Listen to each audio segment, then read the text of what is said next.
السلام علیکم ورحمۃ اللہ وبرکاتہ۔ بسم اللہ الرحمن الرحیم۔ آج کی ہماری حدیث دم جھاڑ پھونک کا شرعی حکم کیا ہے۔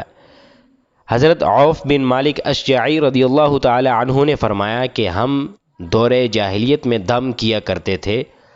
ہم نے عرض کی یا رسول اللہ صلی اللہ علیہ وسلم، آپ اس کے بارے کیا حکم دیتے ہیں؟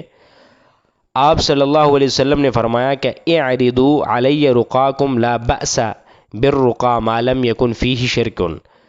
اپنے دم جھاڑ پھونک میرے سامنے پیش کرو۔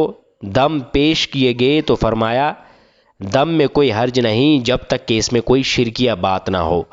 حدیث کے پیش نظر دم کے بارے میں ایک ضابطہ بیان ہوا کہ جس دم میں کفریہ شرکیہ کلمہ نہ ہو اور وہ شریعت کے اصولوں کے مطابق ہو تو وہ نہ صرف جائز بلکہ سنت صحابہ اکرام علیہم الرضوان ہے۔ بہت سے مفسرین اور محدثین نے صراحت فرمائی کہ تعویذات کا بھی یہی حکم ہے۔ اللہ رب العزت ہمیں شریعت پر صحیح معنوں میں اور ان احادیث پر عمل پیرا ہونے کی توفیق عطا فرمائے۔